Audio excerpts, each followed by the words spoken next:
Well, a ceasefire is continuing in Gaza as part of the U.S.-led peace deal. Fleets of aid trucks are now finally being allowed in. Since the October 7th attacks by Hamas 2 years ago, Gaza's health ministry says Israel's assault in the territory has killed more than 67,000 Palestinians. That number includes the brother of our next guest. Nariman Ajjur is Palestinian. She lives in Surrey, and she's been good enough to join us in studio this morning. Good morning to you. Good morning. Thanks for having me. Thank you so much for being with us. We appreciate it. Just tell us a little bit about yourself, if you could, about how long you've been in Metro Vancouver and how you left Gaza. I have been here for 3 years now. I moved here with my family, my husband and my two daughters. I left Gaza in 2022. And because the situation was unstable. I lived there. I witnessed the war of 2014, 2021, 2018, and after I left, there was a war in 2022 and early 2023. So it was extremely dangerous to keep my kids there. Even as dangerous as it was, I guess you consider yourself very lucky to have gotten out when you did. Yeah, I consider myself as a survivor, but at the same time, I feel the guilt of having my family there, and I'm here safe with my kids, also safe, while my sisters and my mom, they have their kids unsafe. And my nephew, he lost his father, and he's still unsafe. I'm sorry to hear that. Tell me about their situation. How many relatives do you have still in Gaza? So I still, all my family are still there. I have 7 siblings remaining, and their families, my elderly parents. Tell me what life has been like for them, or what life is like now. How often do you have contact with them?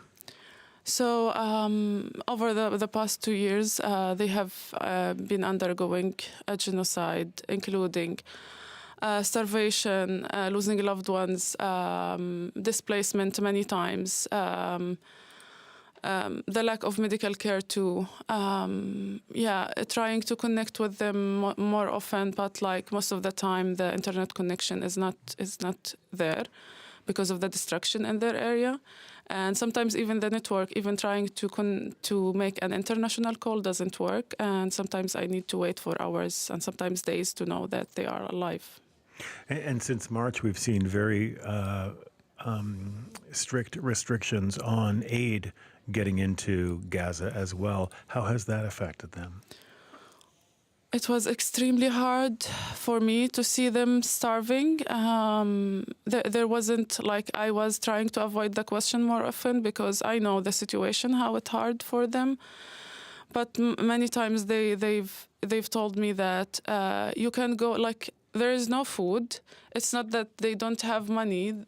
Even if you have money, you go to the markets, you try to find food, but there is no food there to buy even. Mm-hmm. And if you spend hours trying to find food, you would pay extremely expensive amount of money to get this food, like cans, no meat, no rice, mm-hmm. no bread, nothing. We also know just how dangerous it is to be doing anything. I mean, when there was an Israeli-American group distributing food, people who were waiting were being shot at in the lines. Yeah, I was begging them all the time not to go there and trying to find any food that is sold in the markets. Even going to the market was extremely dangerous for them because anywhere there could be an airstrike beside and they could lose their lives. And that's how your brother was killed in an airstrike? So my brother, he moved to because they said the south is safe. So he took his wife and his kid and he went to to Rafah, which is at the south. My mm-hmm. family lives in the north. And 3 days after he went there, an airstrike destroyed 3 buildings, killing more than 40 people, including him and his father-in-law and his 4 brothers-in-law. My sister-in-law, his wife, and his kid were removed from under the rebels after hours. They had many injuries and, for sure, trauma. And we have seen over the past couple of months, as Israel has stepped up its offensive, I mean, I think it's 95% of all residential buildings have been destroyed or badly, they're uninhabitable in the way they've been damaged. Yeah. The other heartbreaking part for me is seeing the city that I was born and raised. I see the pictures and I can't recognize the streets from the amount of destruction. And even when I talk to my family, they are saying the amount of destruction is much higher than what you see in the videos and the photos on internet. The ceasefire came into effect over the weekend. Have you heard from your family since? Yeah, so they are cautiously hopeful that it will work, because last time we had a ceasefire and it was breached. So even they didn't move from the south. So because of the invasion of the north, they moved to the south recently. And now they didn't move to the north because they are afraid that the ceasefire won't move to the next stage. Mm-hmm. I'm happy they are having a little of a breathe. They are breathing a bit after 2 years of sleepless night, displacement, all kind of suffering. Do you think the ceasefire is going to hold? I mean, you've just said that, they have not held in the past, but this one does have international support. We saw that yesterday in Egypt. Yeah, I'm hopeful that this time it will work, but at the same time, the international community, including Canada, needs to put more pressure on both parties, especially Israel, and the arms embargo is still needed, because if we still supply them with arms, they will keep the assaults and they will restart the genocide against my people in Gaza. I guess it's ironic that the United States, while it engineered this peace that's been brokered, very delicate peace that's been brokered with the help of U.S. President Donald Trump, is also the country that's been supplying arms to Israel to use in this war. Well, for the peace to happen, I think there should be unarmed from both parties, like Israel and Hamas or the other party should be unarmed so that peace can happen. You can't ask one party just to be unarmed and then you are expecting them moving from a genocide to a peace. Mm-hmm. Canada has opened a dedicated temporary visa program for Gazans with family members in Canada. Does your family, as far as you know, does anyone in your family meet the eligibility requirements so they can join you? All of my family that I applied to, they are all meeting the eligibility, including my deceased brother family. So I applied to his wife and his kid. And it has been more than 20 months. We have been doing all kind of advocacy, talking to our MPs, talking with the IRCC, even to media, to human rights organizations. Until now, I haven't been able to reunite with any one of them. Canada hasn't supported their evacuation through any of the borders, whether Rafah before it was destroyed or Kerem Shalom after, recently.